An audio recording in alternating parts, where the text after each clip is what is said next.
At this point in the program, we're going to have a legislative update, and then we're just going to open the floor to things you want to talk about, be they either of a legislative nature or other business. If you refer to your packet, I ask you to pull out the green paper, which is green page, which is what we'll be working off.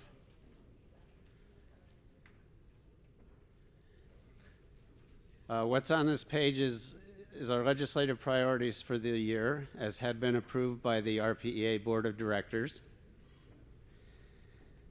We do get involved in federal issues, as I had mentioned earlier.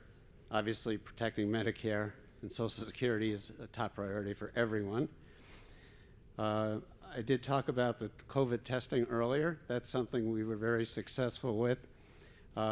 One, we got the benefit for our folks, you.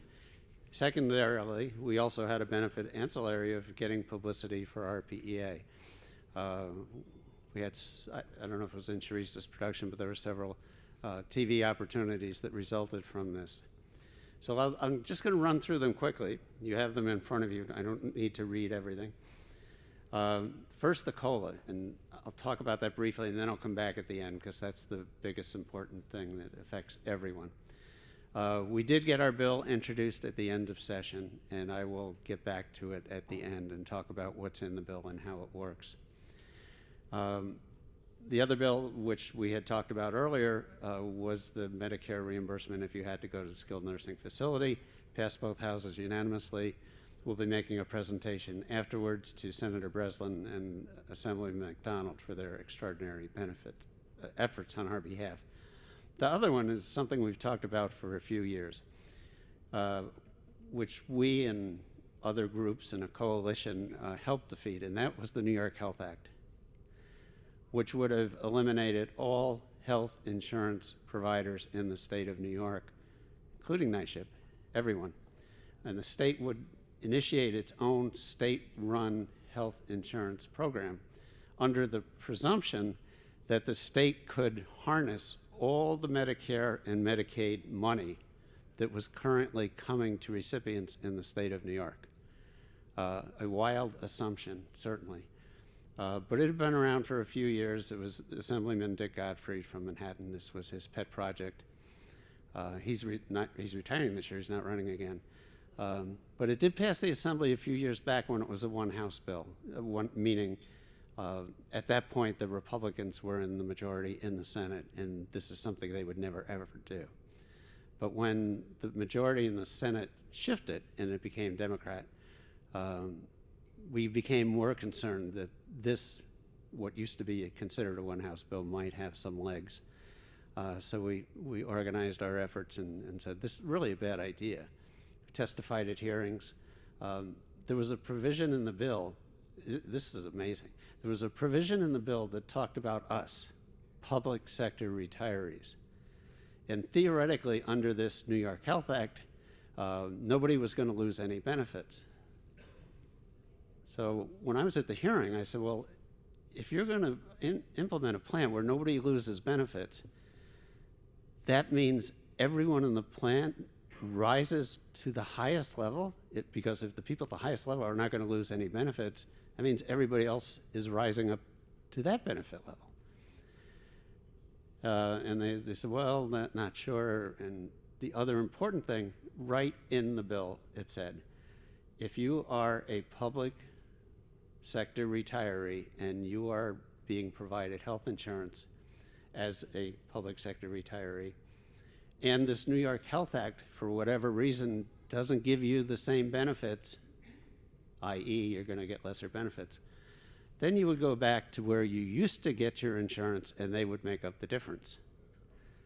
So I pointed out to the legislators that if you abolish all the other programs, there is no other program to go back to because they don't exist. So you're contemplating we're going to get a lesser benefit because you're saying it, then you're telling us to go to a place to get relief, but there is no such place because you've put them all out of business. And the New York Health Act only applies to residents of New York.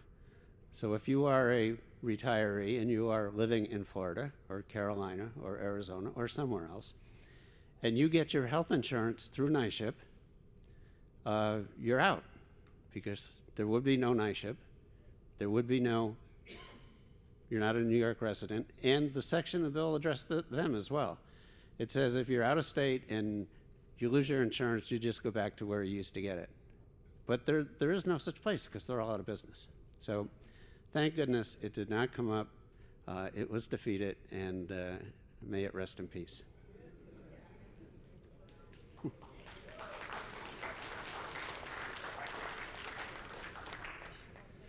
The voluntary dues deduction, which would be helpful. We've had some issues with the unions about it. They don't want us to have a voluntary dues deduction. They would actually prefer that we just go away. So we'll continue to work on that. Other bills of interest down at the bottom here. We talked about IRMA payment. The state reimburses if you're in NYSHIP for IRMA, except for Part D. So we have a bill that said, you know, if you're going to reimburse IRMA, you should reimburse all of it, not just Part A and B, but there is a Part D. So civil service has not been willing to do that administratively, so we have this bill. The second one here has to do with what happened a few years back when the CSEA contract got approved, and they changed the percentage of contributions to the people in the bargaining unit. But there was a clause in that, in the legislation that approved the contract, that said, even though this applies only, this is for the bargaining unit, the Commissioner of Civil Service and the Director of Budget, if they so decide, could implement these increased percentages to anyone, which is what they did. We ended up having a lawsuit, which we lost, saying, you know, you can't delegate it, but the language was pretty clear in the bill. So now we have this bill that says the legislature passes legislation to approve a contract as a result of collective bargaining. The bill can only address issues that are related to the contract. They can't extend it to other people who are not part of the bargaining unit and are not affected by the contract. So it's been around a couple of years. It has not passed, obviously.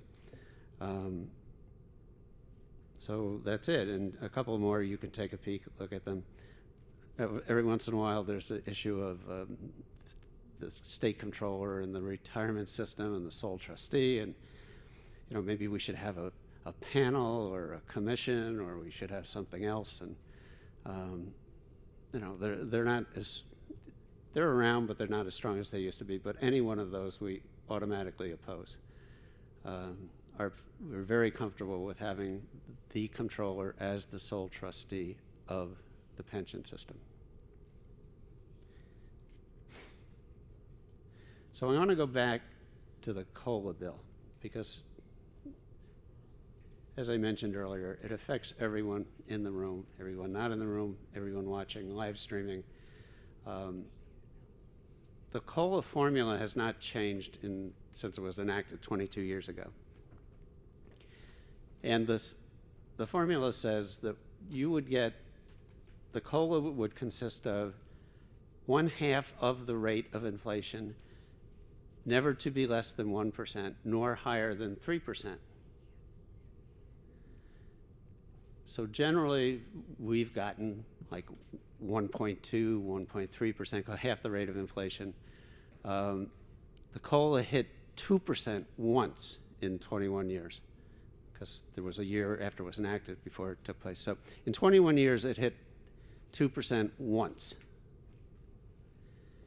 And this year, as it was announced, the COLA is going to be 3% for the first time ever in history. And that's because inflation is 9% or 10% or whatever it is. And there's been a bill for years to go back, and the COLA is based only on your first $18,000 of your pension. So there's been a bill for years to go back and change it and say, well, let's raise the 18,000 to 21. That seems sort of reasonable over time. But there has been no interest in doing that on the part of the legislature. So we looked at that and said, all right, we have this provision that's out there, doesn't pass. What are we going to do for everyone in between? What can we do over these 21 years to try and correct the premise on which the COLA was initially enacted, that we would get half, theoretically, of what the COLA should be? So we said, let's go back and do the computations for 21 years as to, if we took out the language, just eliminate it, you get half the rate of inflation. That you would get the rate of inflation never to be less than 1%, nor higher than 3%, for each of those 21 years. What would that amount to? So we were able to do the analysis with our in-house actuary here, Ed Brown, and we've come up with some numbers. And thankfully, to the comptroller's credit, he made his staff available to us to work through these numbers, because they're all their numbers. We're working off what the retirement system has, as to what it would be to try and implement something. And we call it a catch-up provision, that we would go back each of the 21 years and compute, because obviously not everyone's retired 21 years, but there are some folks out there who are, and compute what you would have gotten as a real COLA, but never to exceed 3%, so we're not busting the bank. And there's some folks, I need to point out, there are some folks in the retirement system, 24% of the retirees have a pension of $10,000 or less. 24%. Then you go up to $20,000. What percent of the retirees have a pension of $20,000 or less? And that number is 43%. So people who retired earlier, salaries were lower. Final average salary was lower, but that's what it was if you retired 30 years ago or 35 years ago. But there are people around. So this catch-up provision is to go back each of the 21 years, compute the extra percent, be it 1.3, 1.4. There are a couple of years where it would have been 0 because the rate of inflation was actually less than 1% for a few years. So a few years we got the benefit because we got a little higher than 0. But so we did it, and we have some numbers, and we need to go back with the comptroller's office to work through the numbers. But the bill is in print. It's introduced. Senator Gernardus put it in at the end of session. So we do have a bill in print, and we have a fiscal note from the retirement system. So it's for the employees' retirement system, it's for police and fire, and Senator Gernardus also put in the teachers' retirement system, which has to get a fiscal note. But since we're at the end of session come January, it will be a new legislative session. We'll have a new bill. It'll have a new bill number because all bills expire at the end of December. And Assemblyman Abadi said that he would put in a companion bill in the Assembly. So we want to be ready to go when we have a bill number for next year, come January, both in the Senate and in the Assembly. And we want to get people to talk to your legislators and say, listen, and it's not a lot of money. The fiscal note, it was like $340 million for both pieces. The catch-up provision was, I think, 137, and also to raise the threshold from 18 to 21,000, I think it was like another 180 or something. I don't have it in front of me, but it's in that range. And within the scope of the retirement system, that's peanuts. I mean, it's important for us. And the good thing about this is a computation, and it's a one-time payment. But once you get that one-time payment, it becomes part of your base. And you get it every year hereafter. So people say, well, what's the average? How much am I going to get? And it depends when you retired. The average counting in recent retirees is around $800. And if you go back if you go back to retirees, I have it in front of me here. If you retired in 2006, you know, you go over the $1,000 mark. If you retired in 1996 or before, we're talking something in excess of 2,000, 2,500. But it's a one-time payment. But because it becomes part of your pension, you get that payment forever. Next year, year after, year after, year after. And that's in addition to whatever the other COLA is, regular COLA. This is just a catch-up provision, and it only applies to current retirees. So it's not prospective, which would make it incredibly more expensive. So that is the legislative update. I would be happy to take any questions you have and respond. Yes, over in the back we have a question. Hold on, the microphone's coming. So Ed, on that cost that you mentioned, is it true that that cost would not only come out of the retirement system, but there would be also an employer annual cost going forward for that? You know, so that's an added consideration as far as, you know, the probability of it passing or having the support in order to pass that. The answer is yes. It would be a cost to the retirement system. The extent to which the retirement system did not generate enough income on its own through investment activities, it would have to pass that additional cost on to employers to make up the difference. Yes? Just a follow-up. Wouldn't it also though result in an employer cost going forward? Wouldn't it increase the employer cost for their existing retirees and also, I suppose, their future retirees for the change from 18,000 to 21,000 as the base? Well, employers are only making contributions on behalf of active employees. They're not making contributions for retirees.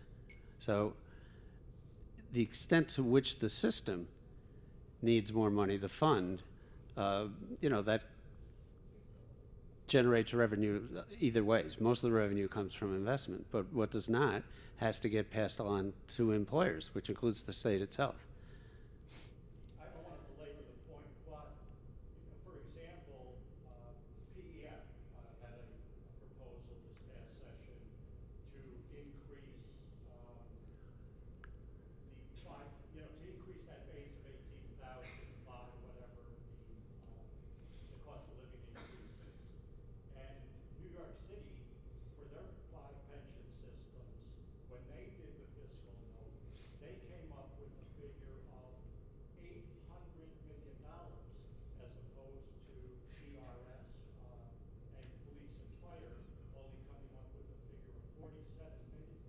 So what the New York City actuary did was he front-loaded the cost, 16 times higher than what ERS came up with, because they wanted to cover the cost for existing retirees all in that first year. Okay. So there is a, Right. We're getting in the weeds here a lot. Right. that's a consideration Okay. for being able to pass it. Yes. Yes. I mean, that's a level of detail that I think we don't need to go on in here, but we are aware of it, yes. Other questions?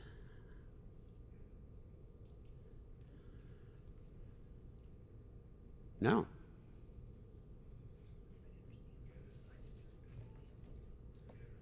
All right, then why don't we just stand down? Why don't we just, because the controller will be here momentarily, and he's on next.